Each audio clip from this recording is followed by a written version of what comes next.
기도하겠습니다. 5월을 가정의 달로 지키게 하심에 감사합니다. 부모 공경이 살아있어 더욱 하나님을 끝까지 경외하는 성산의 모든 가정들 되게 오늘도 말씀 들려 주옵소서. 말씀을 전하는 부족한 종의 모습은 감추시고 사랑하는 성도들 주의 음성만으로 듣게 역사하여 주옵소서. 예수님 이름으로 기도하옵나이다. 아멘. 오늘 주일은 어버이 주일로 지킵니다. 모름지기 기독교는 효의 종교입니다. 기독교가 효의 종교가 되어야 하는 까닭은 무엇보다도 우리 신앙의 주가 되시는 예수님 때문입니다. 신앙생활은 예수님 닮는 생활입니다. 그렇다면 성경이 보여주는 우리 예수님의 모습은 어떠할까요?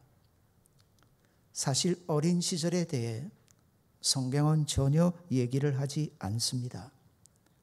단 하나의 얘기를 기록하고 있는데 그게 부모를 따라 성전에 오르셨던 사건입니다. 그 사건의 결론은 어떻게 나든가요?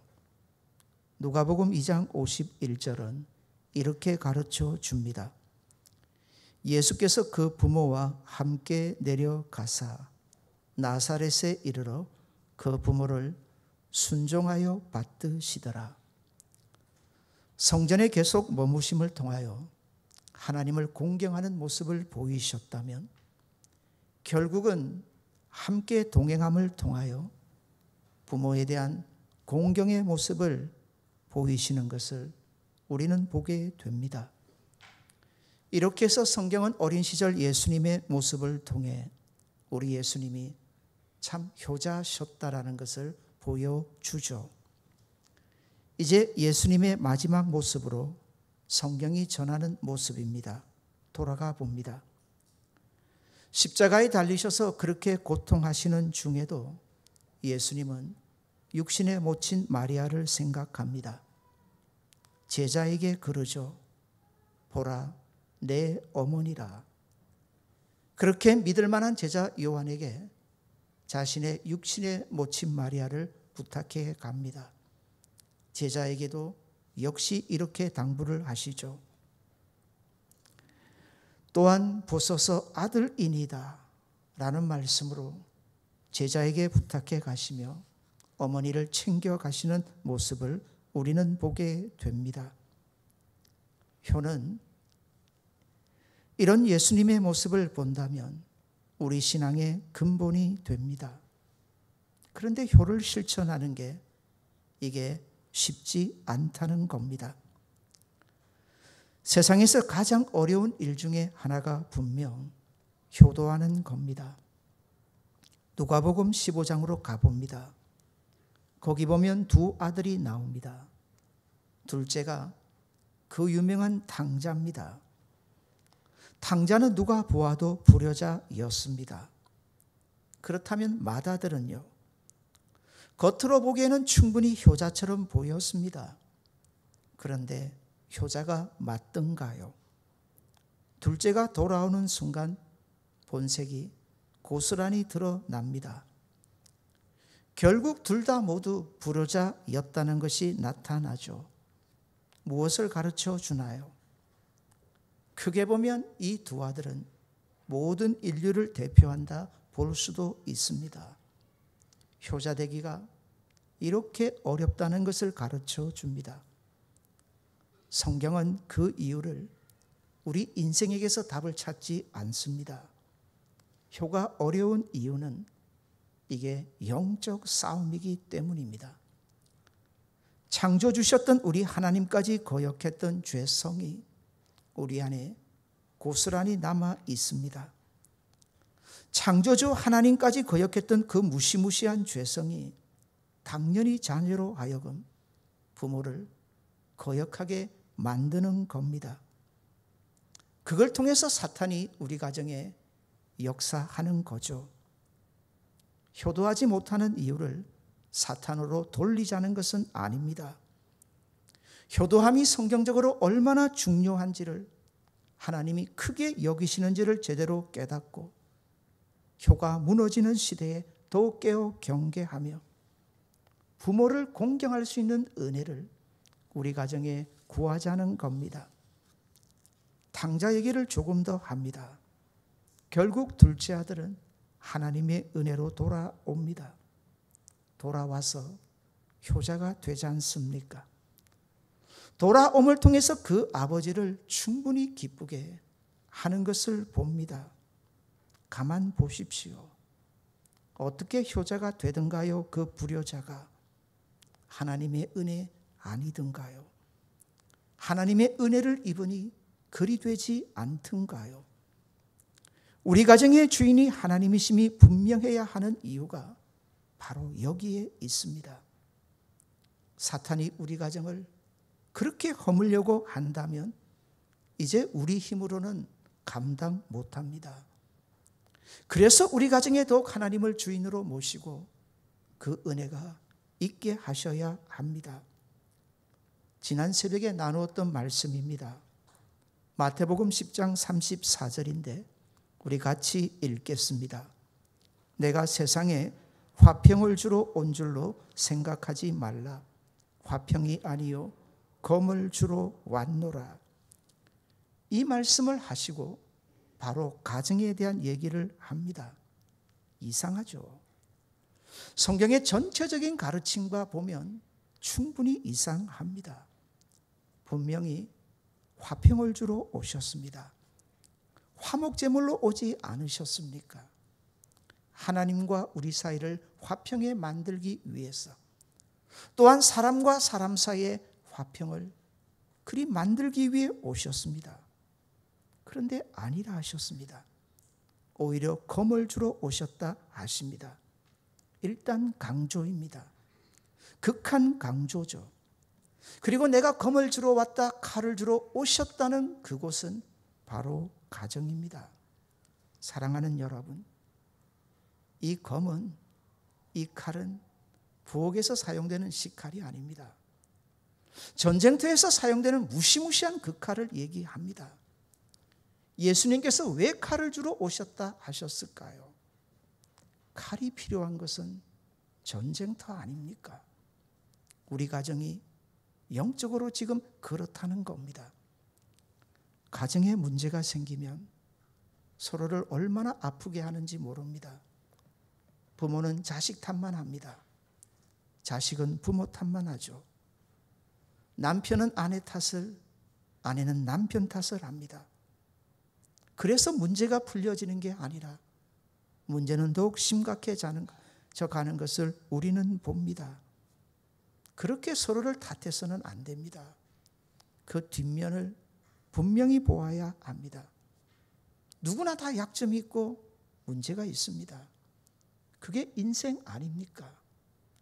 그걸 가지고 사탄이 우리 가정을 그렇게 힘들게 허물려고 한다는 겁니다. 대적이 누구인지가 분명해야 한다는 거죠. 그래서 우리 가정에 하나님의 은혜가 더욱 필요하다는 겁니다. 오늘 본문에 이어지는 에베소서 6장 4절을 보시면 부모가 자녀를 키울 때 어찌해야 하는지를 가르쳐 줍니다. 한번 시중에 책방을 가보십시오. 자녀를 이렇게 키우십시오. 얼마나 많은 책들이 많은지 모릅니다. 읽다 보면 더 헷갈립니다. 분명히 부모가 자녀를 키울 때 여러 가지 많은 방향에 대해서 성경이 말씀하실 것 같은데 아닙니다. 단 한 말씀만 하십니다. 어떻게 하라고 하십니까? 내 자녀를 노엽게 하지 말라. 내 자녀를 결코 노엽게 하지 말라 가르쳐 줍니다. 그런데요, 이건 굳이 부모님들에게만 주시는 말씀 절대로 아닙니다. 자녀가 부모 공경을 해야 하는데 자신을 잘 돌아보셔야 합니다. 자녀가 부모 공경을 제대로 해야 함이 옳은데 그러기 위해서 내 자신을 잘 보셔야 합니다. 바로 내 안에 있는 이 노여움을 잘 처리하셔야 한다는 겁니다. 자녀된 입장에서 세상에서 제일 존경하고 사랑해야 될 대상은 누구일까요? 자녀 입장에서 말입니다. 이건 창조의 원리이기도 합니다. 자녀의 입장에서 누구를 제일 존경하고 사랑해야 할까요? 부모입니다. 제가 제자 훈련 중에 한 번씩 묻습니다. 가장 존경하는 분이 누굽니까? 부모입니다. 잘 자라신 거예요. 제대로 되어진 겁니다. 그런데 희한합니다. 그리됨이 마땅한데 자녀는 자라면서 어느 순간부터 부모를 가볍게 여깁니다. 부모의 말을 쉬이 대합니다. 그런데 그 중심에 보면 분명히 이유가 있습니다. 부모에 대한 노여움이 다 자리 잡고 있다는 거죠. 이게 아니면 절대로 부모를 가볍게 그 말씀을 경히 여겨낼 수가 없습니다. 우리는 이런 이유를 다른 곳에서 쉽게 찾습니다. 부모도 사람이잖아요. 연약하고 부족한 부분들이 있습니다.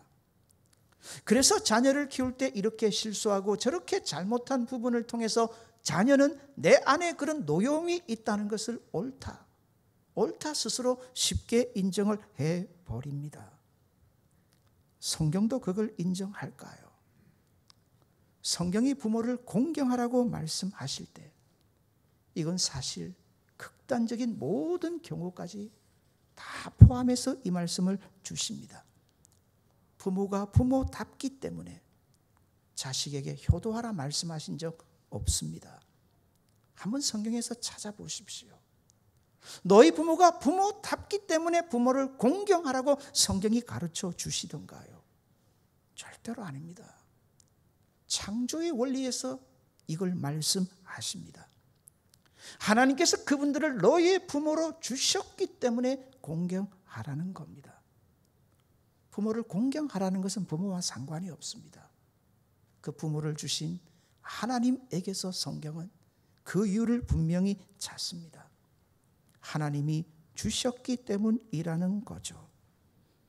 반대로 여쭙습니다. 부모가 정말 나에게 더 잘 해줬다면 우리는 더 충분히 부모를 공경할 수 있었을 것 같습니까?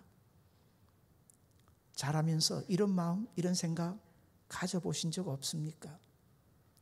세상에 참 부러워 보이는 부모들이 있습니다. 요즘 세상이 그렇잖아요. 그래서 금수저니 은수저니 심지어 흙수저니 이거 누구 탓하는 겁니까? 가만히 따져보세요. 이거 누구 탓하는 겁니까? 이게 부모 탓하는 거거든요. 맞잖아요. 이게 마귀짓이란 말입니다. 마귀가 하는 짓. 만약에 내 부모가 진짜 나를 금수저로 태어나게끔 해줬다면 우리는 부모를 과연 공경할까요? 절대로 아닙니다. 우리 안에 있는 죄성을 충분히 보셔야 합니다. 우리 하나님이 어떤 분이십니까? 그분은 실수하지 않습니다. 그분은 완전하신 분이십니다. 그분은 자신의 십자가를 통해서 얼마나 우리를 사랑하셨는지 제대로 보여주셨는데 보십시오. 인생은 그 하나님에게서 없는 허물까지도 단점까지도 찾아내면서 하나님을 거역하는 자리에 이르게 되더라는 겁니다. 하나님을 그렇게 거역해버렸던 그 죄성이 우리 안에 있는데 아무리 부모가 좋은들 그 좋은 점만 볼까요? 절대로 아닙니다. 허점, 단점 반드시 보게끔 되어 있습니다. 그래서 성경에서 뭐라고 가르쳐 주시던가요? 사실 이번에 말씀을 준비하면서 주님 오시는 그날까지 우리 가정을 하나님 공경하는 가정으로 지켜가야 할 텐데 그 핵심의 원리가 뭐냐? 부모 공경의 도리라는 것을 알게 되었습니다. 자녀들에게는 언제나 아무리 부모가 좋아도요 노여워하는 마음을 다 가지게끔 되어 있습니다. 성경은 이걸 알기에 우리에게 이렇게 가르쳐 줍니다. 부모 공경의 도리를 실천하기를 바란다면 성령 충만하라고 가르쳐 줍니다. 성령 충만을 받으라고 하시고 나서 주신 말씀이 가정에 대한 말씀으로 들어가시는데 그 첫 번째가 부모 공경 아닙니까? 사랑하는 여러분, 우리가 성령 충만하면 어떻게 될까요? 성령 충만하면 우리는 예수님의 십자가가 더욱 분명해집니다. 여러분에게 묻습니다. 예수님 왜 십자가에 죽으셨을까요? 조금 더 물을까요? 누구 죄 때문입니까? 성령 충만하면, 예수님 십자가가 분명하면 내 허물만 보입니다. 내 죄만 보입니다. 부모의 죄 보이지 않습니다. 부모 탓 하지 않게 됩니다. 내 안에 있는 죄성을 분명히 보게 되는 거죠. 그리고 마침내 부모 공경을 하게 되는 그 자리에 이르게 됩니다. 아무리 부모가 부모답지 않아도 말입니다. 부모가 내게 실수하고 잘못한 일이 있더라도 말입니다. 예수님은 전체적으로 분명히 이렇게 가르쳐 줍니다. 내가 너희를 사랑한 것 같이 너희도 서로 사랑하라. 예수님이 우리를 사랑하실 때 우리가 사랑할 만해서 사랑하셨던가요? 아닙니다. 원수라 하셨습니다. 원수된 우리까지도 사랑하셨습니다. 내가 너희를 사랑한 것 같이 너희도 서로 사랑하라. 그 사랑을 어디에서 먼저 실천하라고 성경은 가르쳐 주느냐면 밖에 아닙니다. 무엇보다도 우리 가정입니다. 우리 가정입니다. 자녀에게는 이런 노여움이 다 있습니다. 이건 부모의 실수와 잘못의 문제는 제가 볼 때 아닌 것 같습니다. 이건 우리 안에 있는 죄성 때문이라 말씀드렸습니다. 어찌해야 하나요? 나를 위해 십자가에 죽으신 주님 더 바라보셔야 합니다. 그렇게 우리 가정에 예수님의 십자가가 제대로 세워지지 않는다면 가정이 무너지는 시절, 성도라도 가정을 지켜내기는 정말 어렵습니다. 사랑하는 여러분, 부모 공경, 왜 성경이 이렇게 강조하는 걸까요? 사실 이 공경이라는 단어가 참 중요합니다. 성경에서 똑같은 단어인데 공경은 원래 경외라는 단어로 쓰여집니다. 이 공경이라는 단어는 그러니 누구에게만 붙여졌던 단어였습니까? 하나님을 경외하라, 이거지 않습니까? 그런데 그 단어를 고스란히 누구에게 가져왔느냐 하면 부모에게 가져온 겁니다. 부모를 경외하라, 이건 아니지 않습니까? 똑같은 단어입니다. 그런데 이걸 번역으로 바꾼 겁니다. 하나님을 경외하는 것 같이 누구를 공경하라고 말입니까? 부모를 공경하라고 말입니다. 레위기 19장 32절의 말씀 제가 읽어드립니다. 너는 샘머리 앞에 일어서고 노인의 얼굴을 공경하여, 여기까지는 부모를 공경하라는 말씀이 됩니다. 그 다음입니다. 내 하나님을 경외하라. 나는 여호와니라. 뜬금이 없습니다. 뜬금이 없습니다. 앞과 뒤가 맞지 않습니다. 내 부모를 공경하라. 그리고 나서 무슨 단서를 붙이는 이유를 설명하는 말씀이 있어야 될 텐데 똑같이 나와버립니다. 내 하나님을 경외하라. 이건 동격으로 놓아버린 겁니다. 무슨 뜻이냐면 부모를 공경하는 게 누구를 경외하는 게 된다는 뜻입니까? 하나님을 경외하는 게 된다는 겁니다. 그리고 덧붙여서 나는 여호와다 라고 말씀하셨습니다. 사랑하는 여러분, 부모를 우리에게 주신 분이 누구십니까? 하나님이십니다. 부모는 실수하고 잘못하고 연약하고 단점이 있을지라도 우리 하나님은 실수하지 않습니다. 우리 하나님은 완전하십니다. 여러분에게 최고의 부모님 주신 줄 믿으셔야 합니다. 부모님이 돌아가셨습니까? 그러나 그 노여움은 지금도 남아있을 수 있습니다. 그 노여움은 반드시 우리 가정을 마침내 해방 놓게 되어 있습니다. 믿음 안에서 푸셔야 합니다. 은혜 안에서 푸셔야 합니다. 사랑하는 여러분, 하나님이 주셨기 때문에, 하나님은 오직 그 하나의 이유로 부모를 공경하라 우리에게 가르쳐 줍니다. 성경 전체적인 가르침, 어버이 주일이라고 해서 어버이를 공경하라 아닙니다. 절대 아닙니다. 왜 부모를 공경하라고 성경이 이렇게 강조하느냐 하는 것은 이유는 하나입니다. 받아서 따라 하시겠습니다. 부모 공경이 하나님 공경입니다. 이렇게 생각해 보십시오. 제가 부모인데 하나님을 참 경외하고 공경합니다. 제가 부모인데 하나님을 참 경외하고 공경합니다. 내 자녀는요. 마땅히 그리 될 것 같은데 내 자녀가 부모가 그렇게 공경하고 경외하는 하나님을 버릴 수 있습니다. 어떻게 해요? 어떻게 해요? 간단합니다.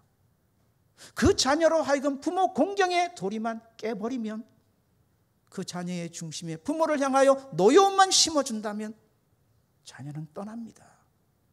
부모가 그렇게 하나님을 공경하고 경외해도 그 자녀는 쉽게 하나님을 떠날 수 있다는 겁니다. 이해가 되십니까?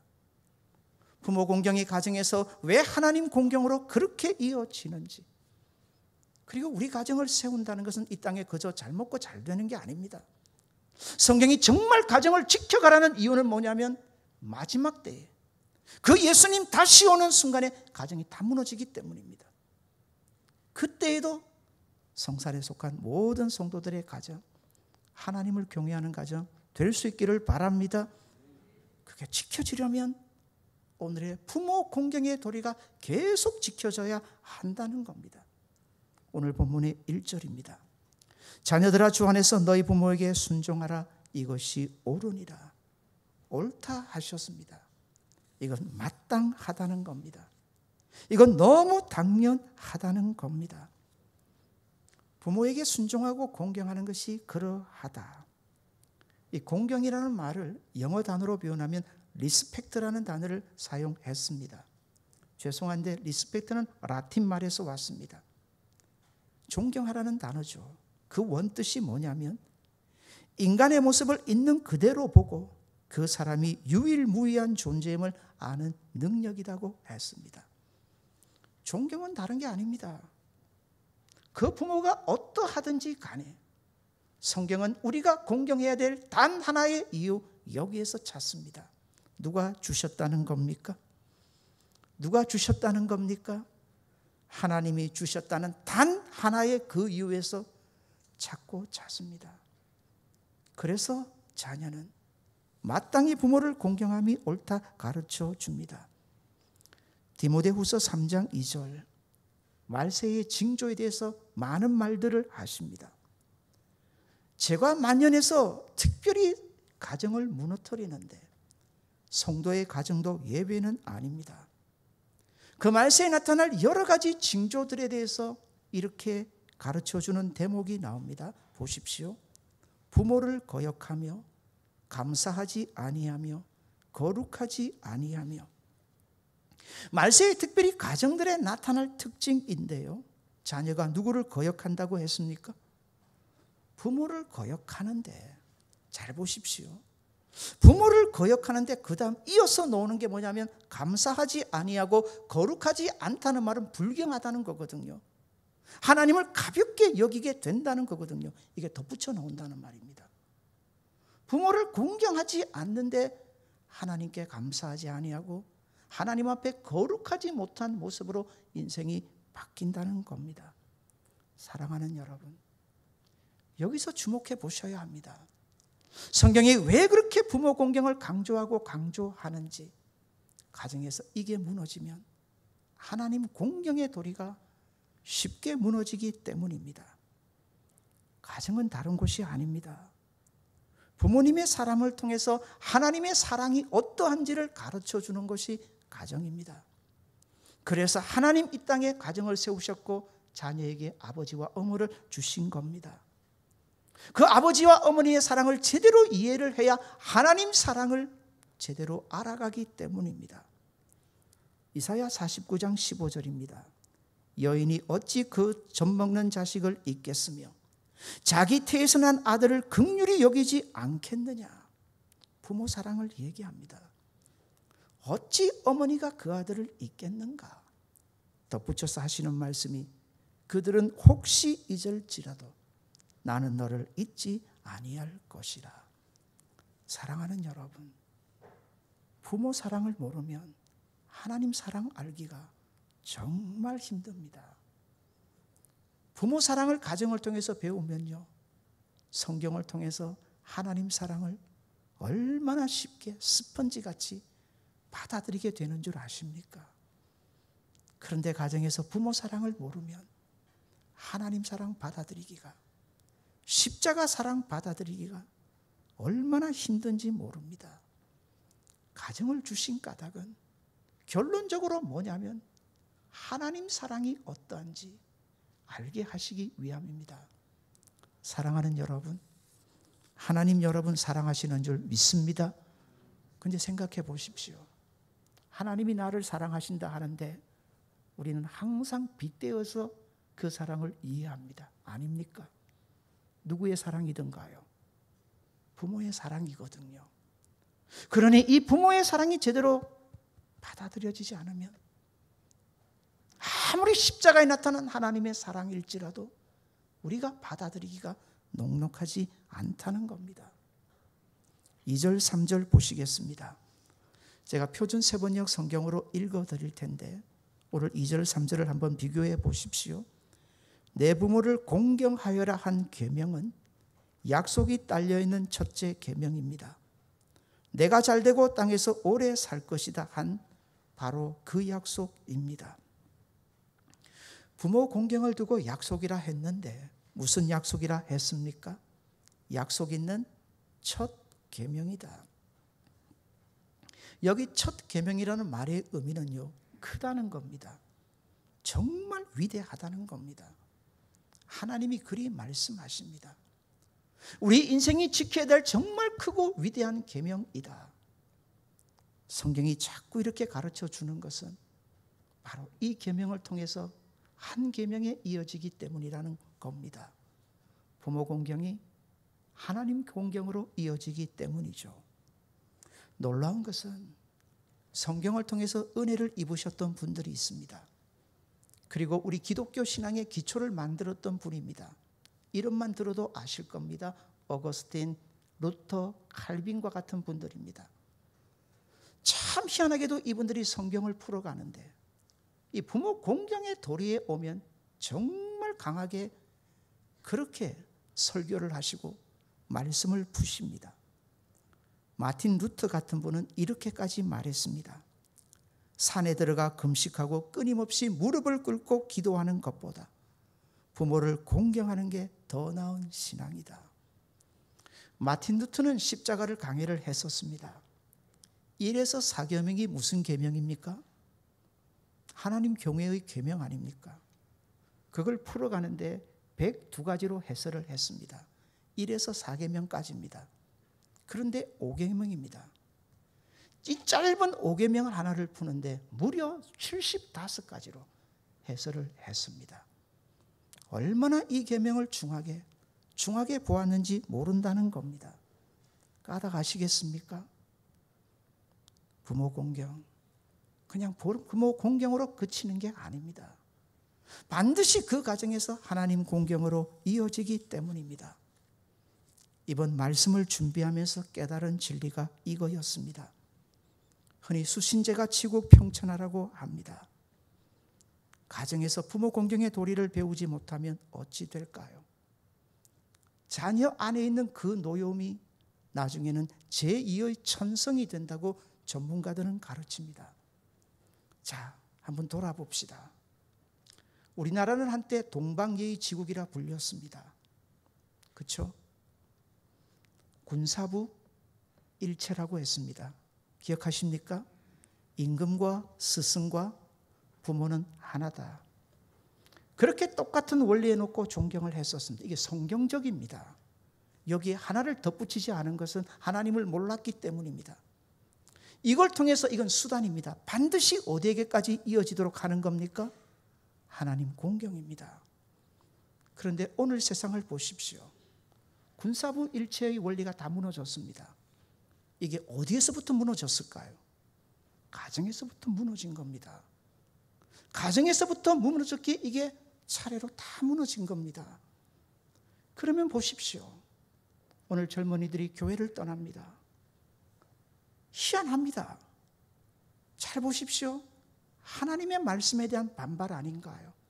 여러 가지 이유를 덧붙입니다. 교회가 그러니, 교회 지도자들이 그러니, 액면은 그겁니다. 그런데 희한한 것은 아무리 그래도 하나님의 말씀만큼은 거역하면 안 됩니다. 맞지 않습니까? 그런데 희한한 것은 하나님의 말씀에조차도 반발이 있어요. 거역함이 있더라는 거죠. 도대체 이게 어디서부터 출발하게 된 거냐 하는 겁니다. 말세가 되면 더 심각해질 겁니다. 부모 공경의 도리가 무너지는 순간 그 반발감은 가정에서만 머물지 않습니다. 사회로 나아갑니다. 결국은 하나님 경외의 도리까지도 무너지는 현상을 오늘의 우리는 보고 있는 겁니다. 사랑하는 여러분, 약속 있는 첫 계명이라 하셨습니다. 물을게요. 부모 공경이 부모를 위한 겁니까? 자녀를 위한 겁니까? 한 번 더요. 부모 공경이 부모를 위한 겁니까? 자녀를 위한 겁니까? 부모 아닙니다. 부모를 공경하라. 그리하면 자녀에게 하시는 말씀입니다. 내가 잘되고 땅에서 장수하리라. 저는 이 말씀을 이 땅에서 풀고 싶지 않습니다. 인생이 잘되는 법은 하나입니다. 하나님 가까이 하는 거죠. 하나님 공경하는 거죠. 사랑하는 여러분, 우리 가정이 주님 오시는 그날까지 하나님 공경의 도리가 살아있는, 우리의 자녀들에게까지 하나님 공경의 도리가 살아있는 복된 가정들 되시기를 바랍니다. 그걸 지켜가는 것, 바로 부모 공경의 도리가 살아있게 하는 겁니다. 성산의 성도들의 가정에 이런 하나님의 은혜가 함께 하시기를 바랍니다. 한 번만 받아서 따라합시다. 부모 공경, 하나님 공경입니다. 무너지면 너무 귀한 것 무너지게 되어 있습니다. 주님 오시는 그날까지 하나님 공경하는 성산의 가정들 다 되시기 바랍니다. 주신 말씀으로 우리 같이 한번 기도합시다.